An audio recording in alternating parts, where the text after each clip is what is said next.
Petty Officer First Class William Hershel Davis, United States Navy, World War II. Folks, Bill's one of my Navy veterans of D-Day. I was in Salt Lake City several times with my work. This was the first time in 2003, almost 22 years ago. It was August 15th, 2003. I met Bill and his wife, Reva.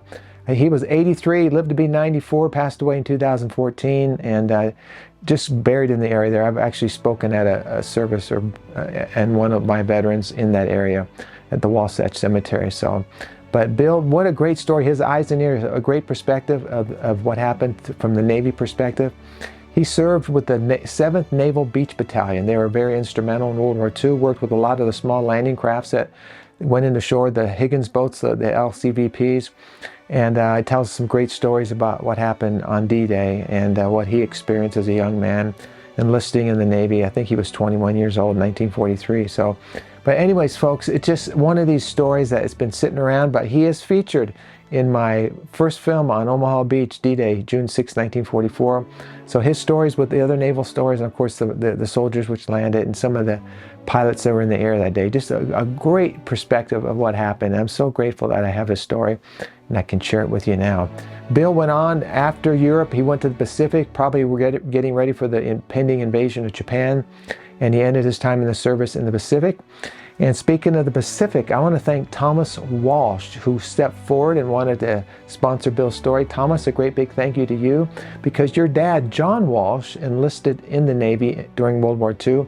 He served in the Pacific on USS Connor, DD 582. So maybe Bill and him crossed paths. Could have happened, might have happened, but I bet they were both prepping for the invasion of Japan. If we wouldn't have dropped the bombs and ended the war, we would have had probably an invasion of Japan, and who knows where the world will be today. So thank God for Bill and for John Walsh. And Thomas, thank you for your family. I wish you could have met your dad. I'm going to show a picture of him right now. I think you said this was taken when he was in China after the war. But I love pictures. They help tell the story. And I'm just so grateful, Thomas. And God bless you and your family, and hope to work with you again. Okay. Folks, if you'd like to sponsor a story like Thomas has, you have a loved one in your family, please reach out. You can sponsor a story in their memory and their honor. I'll mention them. I'll show a picture if you have pictures of them. And we can at least give them honor, because I didn't get to interview everybody. So this is my way of helping to give back and to thank veterans that I have not actually met. So if you'd like to do that, there's information in the video description. Tap on the word more below the video. It'll expand and you'll see more information about the video. Or look at the comment section. The first comment is mine. You can get involved with my project that way, or go to larrycappetto.com. You can always donate or become a part of my work. Voices of History Radio is on my homepage, larrycappetto.com. You can download the free app, Voices of History Radio, and listen to these stories that are on the YouTube channel whenever you're driving or in the shower or waking up or mowing your lawn like I do, or stay-at-home mom or dad, or commuting, or truck drivers. So just a lot of people listen to the radio station, so I think you'd be really blessed by it. So that's it. Let's go. Let's interview. Let's honor Bill Davis right now, folks. Again, a great story. I'm fond of all my veterans. One of the first stories that I did when I started my work for my first film. So subscribe to the channel if you haven't, and share these videos. Freedom is not free, folks. And like I say, you know, we are fighting for the same freedoms today in our country that our veterans fought for on foreign soil. And history is best learned from those who were there. So let's honor Bill Davis now, and I'll see you in my next broadcast. God bless you.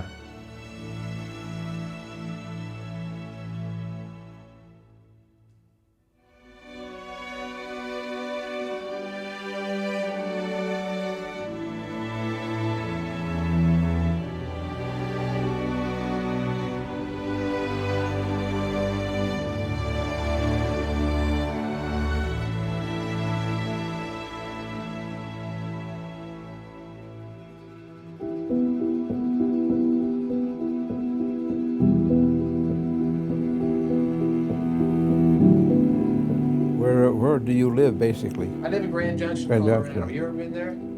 Yeah, I have. Yeah, western Colorado. Yeah.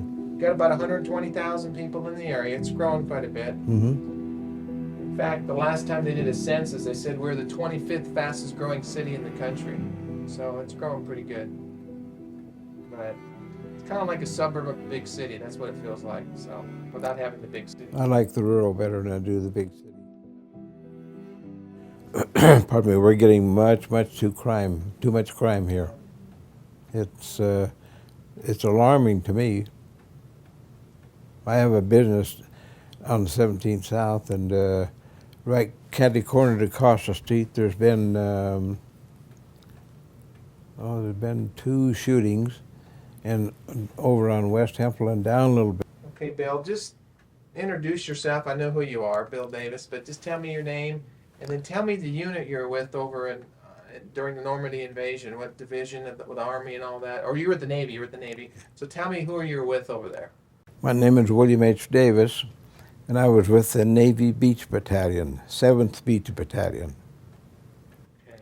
What I'm going to want you to do is just kind of, I know it's a long time ago. A lot of guys don't remember a whole lot, but the best you can, and I know you went in the day after, right? You went in on the 7th, but tell me about your preparation for D-Day, what that meant to you, you know, the training or anything you did, and then lead me into actually boarding ship and going over to the beach. So just wherever you want to pick that up from. Well, we were shipped from boot camp, which is Farragut, Idaho. We were shipped to Norfolk, Virginia, and we spent some time there, and then we went from Norfolk, Virginia to Fort Pierce, Florida.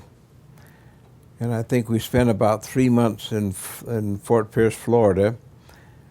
And sometimes we'd spend as much as 8-10 hours in the water learning to work these small boats. And when we got through with that, then we went up to Lido Beach, Long Island in New York. And then we were there for a short time.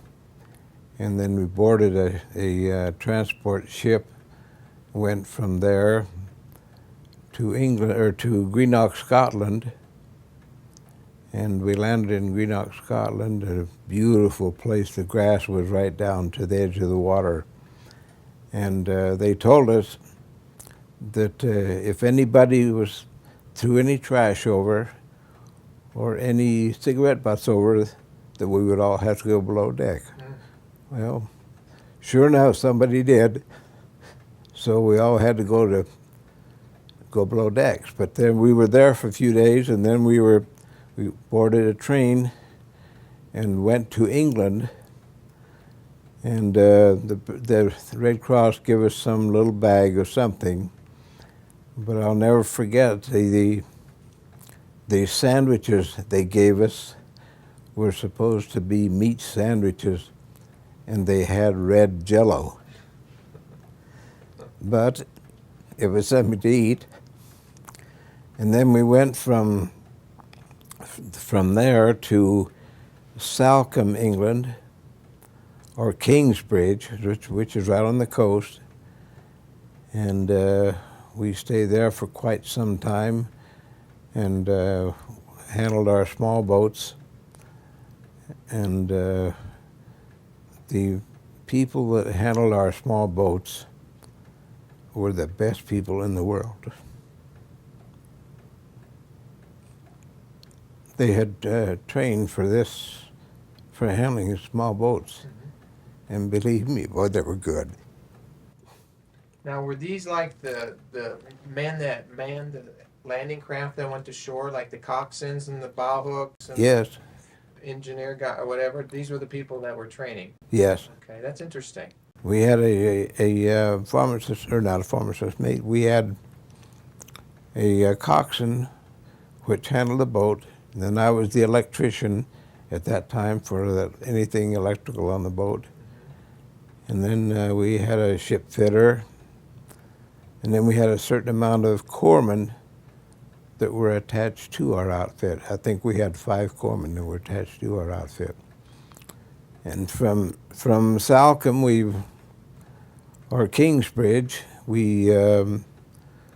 I don't remember exactly how long we were there. We were there quite a little while. And then we were shipped down to Land's End.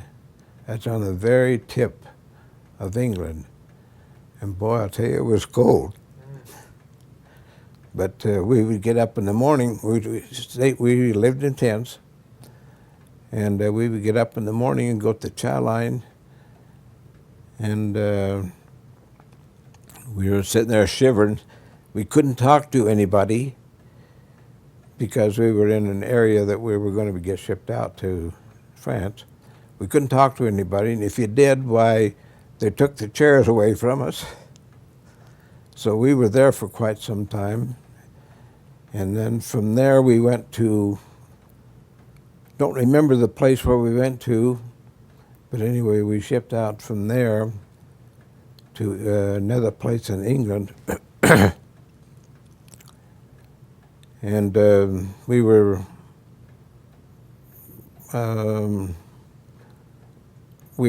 had to go from where we were to get our ship, and we were dressed for our winter clothing, and the Army they were just dressed for their regular clothing, and it was a little bit difficult because it was so warm with that winter clothing. But I think we went about 10 or 12 miles, picked up the ship, and then boarded the ship, and then went to England, or excuse me, went to France. Don't remember very much of that trip from there to France, and then we went to France, and on the way, when we were getting anchored in the harbor, we seen one of the ships that had been hit and was sinking, and it put up big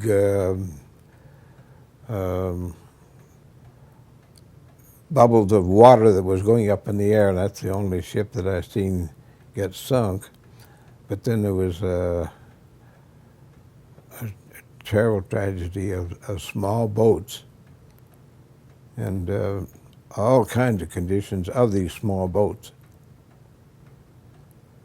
And the Germans had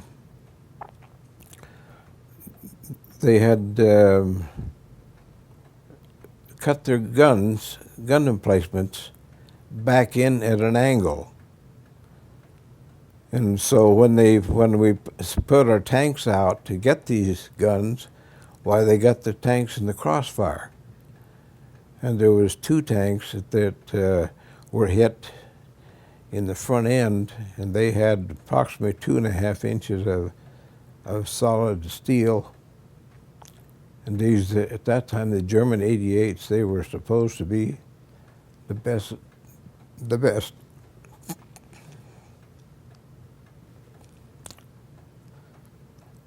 all-around gun in the world. You could use them for lobbing for any aircraft or anything. It was that German 88 was the best gun in the world.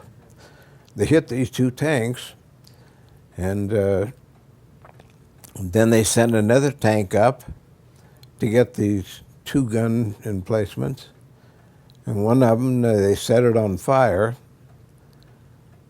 and another one, they disabled it, and finally, one out of 5 tanks, I finally got the German gun emplacement.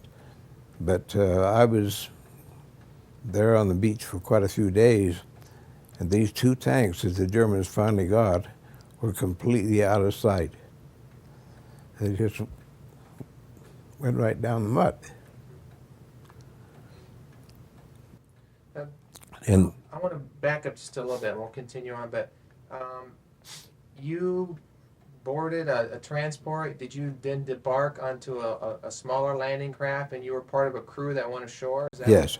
Okay, who were you carrying ashore? Do you remember? Was it just men in your group, or was it Army soldiers, or what? No, I think it was just men in our groups that we carried ashore. We had rope ladders that went down each side of the ship, and we had to go down those rope ladders into the ship, and then into the small boats. And then the small boats would take us into the beach. But the coxswains that we had, they were just really superior. If you know how to operate those boats, and they had a lot of experience, months of experience, And if you operate them, when you drop the ramp, then everybody leaves, and you pull the ramp up, and then you gun your motors, and this creates a lot of water up at the front, and it starts to floats the boat, and they just go right back out. But these guys were superior. Did you get to talk to any of the coxswains after they had gone in and come back out to get more troops, or was there any interaction with you and No. any of the boat crews? Because some of the men I've talked to actually witnessed, what the coxswains were going through, and a lot of the soldiers they were dropping off were being killed, and it was quite a hard experience. But anything along those lines that you could tell me about the boat crews, the coxswains, your experience going in or coming back out of shore? Anything else you can add to that? No, I didn't. I don't remember whether we lost any coxswains or not. But the first day we lost all of our corpsmen. I think we had 5 corpsmen. We lost all of them the first day. And the Germans had what they called a Belgian gate. It looked just like a gate, and and it had rollers on the back of it. And as our boats would hit these Belgian gates, they had mines on the corners of them, and it would blow up these boats. And then they had great big huge pieces of metal that were welded together to where they had kind of a cross of 3 pieces. Yes, only one more. And then these would our boats would get caught on those and couldn't go back out. And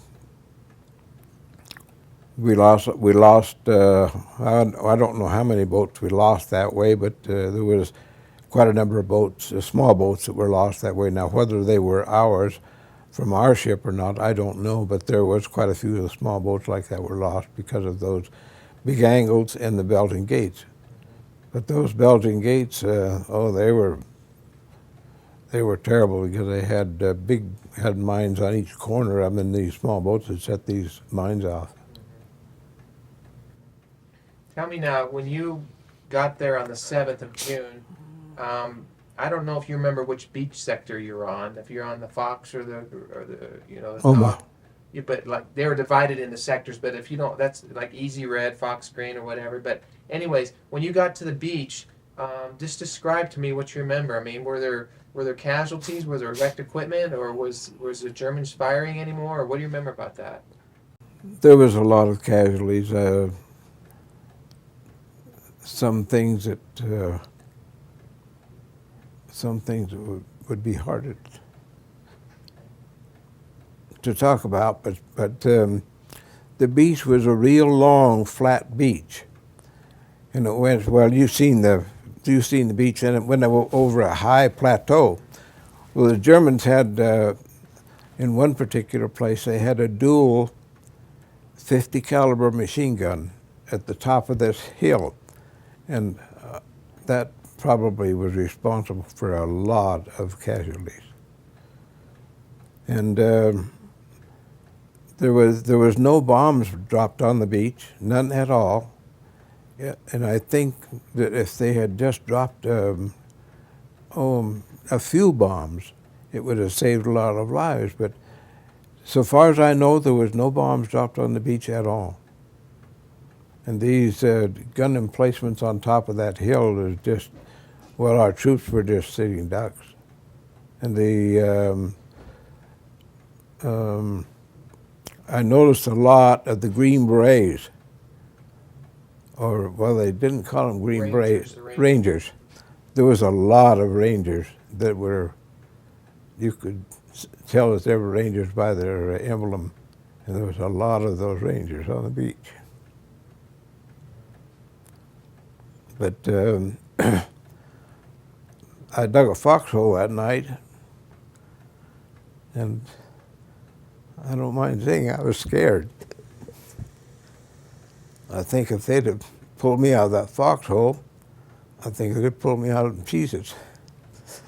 I was scared, and there's a lot of others that were scared too. But one thing that made it bad was one person that would holler help, and I don't know, I never found out who it was or what was wrong or anything, but I surmised probably that maybe he was wounded and the tide was coming in or something like that. But that was quite fearful. And then the shooting was going on. Even the second day there was shooting going on all the time. And we were kind of at the bottom of this hill, and the Germans would lob over their shells, but they couldn't get to us. The guns emplacements on top of the hill, they could get to the troops, but with lobbing their shells over, they couldn't get to us, and we've seen a number of the German shells that came over and were lobbed out in the harbor, but don't remember of them at that particular day of hitting anything. And then,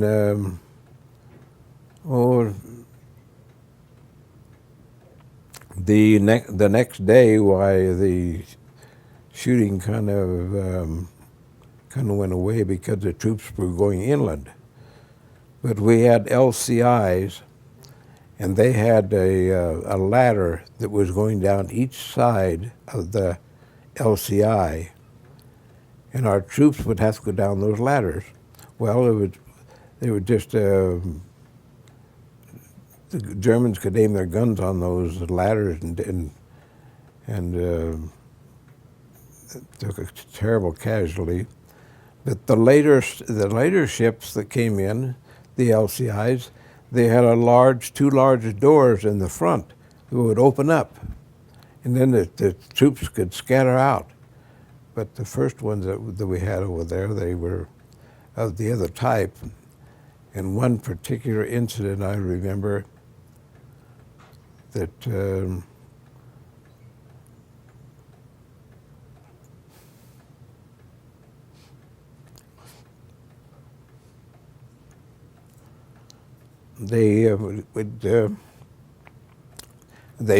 Germans would send down shells filled with oil or something that was flammable, and took to look at a ship, a small landing craft, not the boats like we had, but the bigger ones, the LCIs. You wouldn't think there would be anything in those ships that would burn, but once you caught the paint on fire, they would burn, and the Germans would send these oil-filled shells or whatever they were and set the ships on fire. And then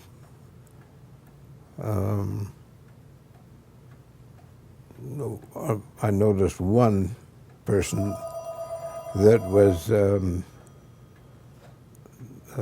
probably set on fire or something, and once a body dries out, it burns just like wood. And this one particular person, after he had been burned up so badly, that you could have got him in a small water bucket. Then after they set this one LCI on fire, they had the Germans come down. I guess they were prisoners. They had the Germans come down, and they would cut holes in the bottom of the ship, of this LCI, and they were digging out bodies and trying to identify the people by their dog tags. Tell me something now. Am I getting too graphic? No, not at all. Just, you're doing fine. You just go as far as you want with that. But I want to ask you a question now. When you went in on the 7th, had you had any reports about what happened the day before, as far as, No. you know, you just went in, did your job? And secondly, were you armed? Did you have a carbine or a rifle or anything? We had carbines, and I believe some Tommy guns, and we had the BARs. And kind of a group of different kinds of ammunition and stuff like this, and guns. that our people had. Now, the corpsmen didn't have any guns. They couldn't have any guns. But you were a Navy man going in on an LCVP, landing just like the troop soldiers, Army did. Mhm. But I didn't realize that. I knew a lot of the Navy men ended up on the beach because they lost their ships, so they had to go somewhere. But what was your specific job when you went in on the beach? Our specific job was our beach commander. He directed traffic. That's what they called a beach battalion. As we only went as far as the high water line on the beach. We didn't go any farther. And his purpose was to command and direct traffic in and out of the beach. And we had a couple of real commendable people that did this. And also, when we would comb the beach, we would find unexploded shells or mortars and stuff like this. We would notify the Army, and they would come down and put some TNT on them and blow them up to keep people from setting them off. And usually when they would do something like this, they would holler fire in the hole, and this would go up the whole beach. But one time they also had Bangalore torpedoes, and these torpedoes were pieces of pipe, and they would screw a piece of pipe in and push it back in, and another one and push it back in. And these would clean out minefields and stuff like this. And at one time, they set one of these Bangalore torpedoes off, or a whole section of them set it off. And I didn't know that was going. And when they set this thing off, it just looked like the whole ground just raised up a foot and then went back down. But it was very effective in cleaning out the minefields, mines and stuff like that. Did you see the movie Saving Private Ryan? Yes. They used Bangalore's in that movie, if you remember that. Yeah. But that was pretty authentic as far as the beach goes, but I thought very authentic. But D-Day with John Wayne and people like this, they wasn't very authentic to me. But I didn't see what happened after Saving Private Ryan went past the beach, because we didn't go any farther than that. I'm going to ask you a question, Bill, that I've asked all the veterans this question. So just think about this. But looking back on World War II and what you did, and what you were part of the largest amphibious assault that was ever recorded in history.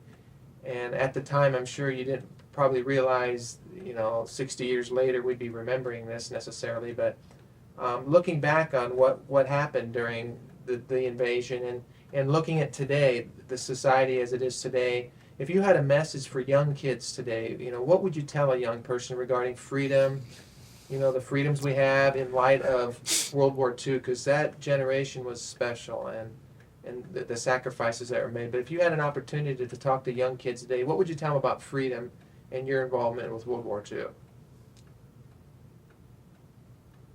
Well, one thing that's it's kind of off the subject, but maybe if it isn't appropriate, you can cut it out. But one thing I would tell the young people today is the first thing is to get out of debt.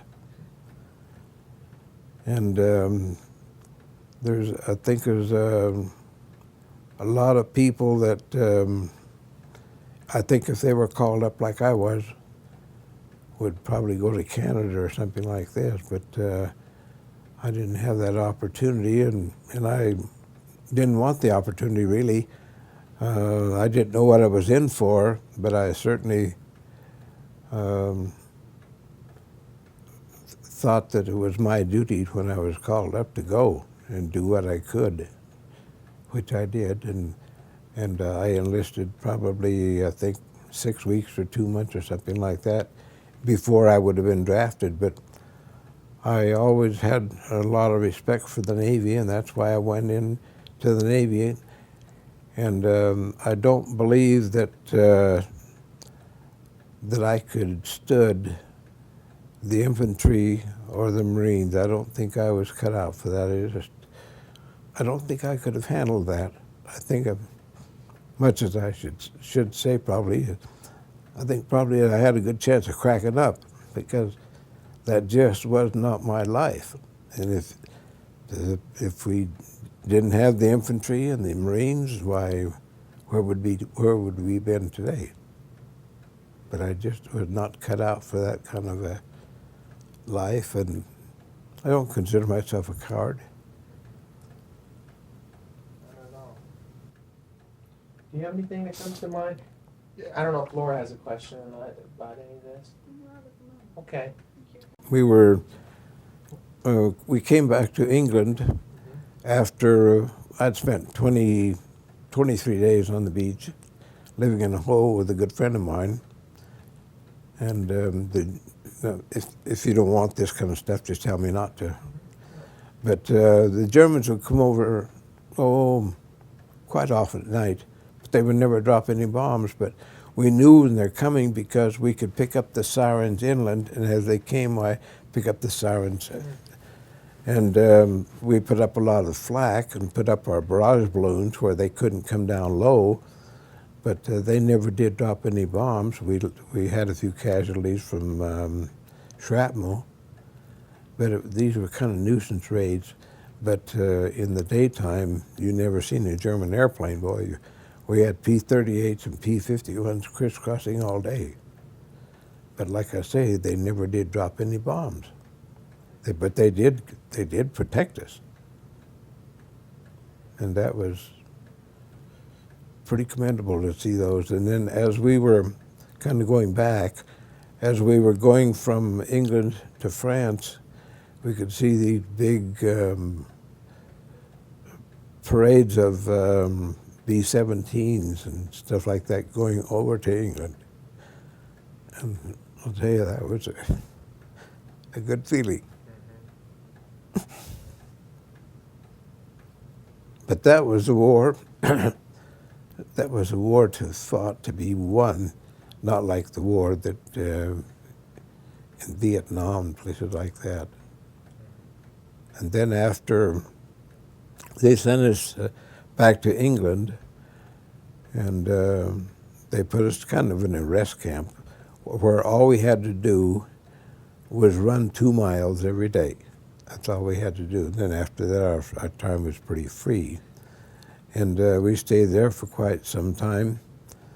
And then we went over to Dartmouth, England for some dental work. When we got over there, and the harbor was just packed with rocket boats. They were LCIs, and they had racks in them where they had all these shells mounted up in these racks. And we thought, oh boy, here we go again. And we had been kind of, the propaganda was kind of that we were going to have to go on another landing. But the next time we went over, all these rocket boats were gone, so we had an idea probably that we wouldn't have to go on another landing. And so after we left there, they put us on the USS Manhattan. I believe that was the name of the ship, brought us back to the States. We got 21 days leave.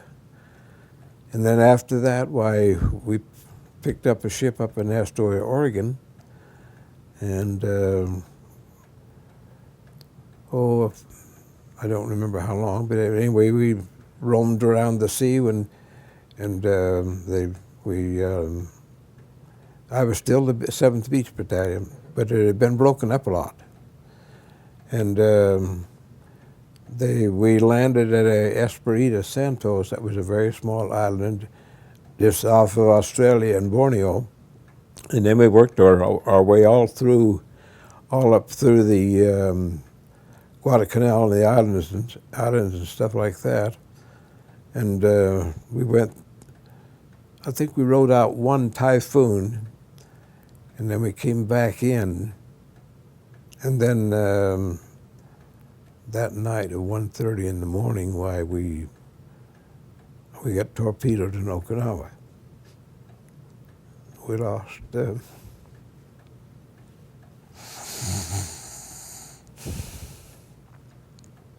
We lost 46 men there, but on the landing in Okinawa, we lost 43 men.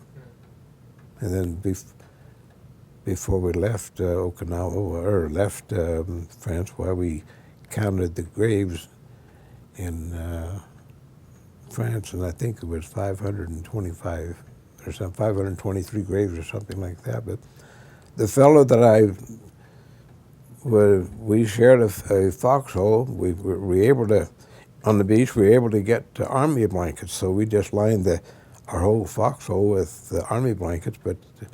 And then we got some kind of material to keep the rain off, because we got into a big storm just a day or two after we'd been there. And we were real good friends. And when I found out where he lived about a few months ago, I called his wife in Florida, and I told her, I said, I'd sure like to speak to a fellow by the name of Dickelman, that was his name, and ask him and talk to him. And she says, well, his mind is gone, and he doesn't know anything about this, or doesn't remember anything. And that was a real blow, because I wanted to talk to him so bad, because we were real good friends, and we spent a lot of time in England.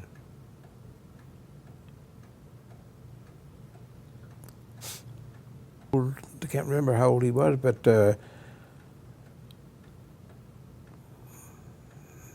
I think he was about 5 months or something like that old when I was there. But I don't remember of making any particular plans like that, not really.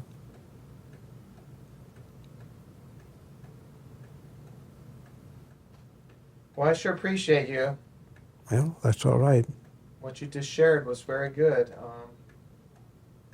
Haven't heard the story about, I've talked to some Navy coxswains and people that were in the Navy and stuff, but what you shared about the training and getting and working with these people, that was real interesting for me to hear.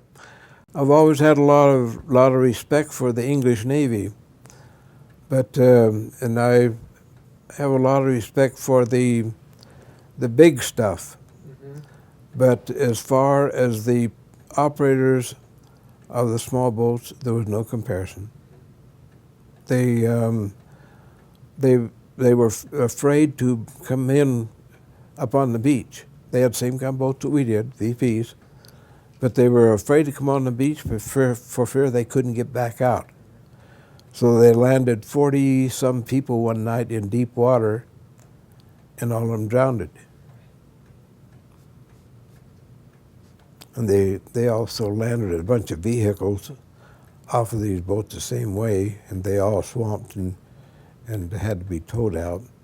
But you never seen that with our coxswains. And that night, our beach master, he was just absolutely furious to think that these English coxswains didn't bring their boats in farther and put them on dry land. Well, they landed.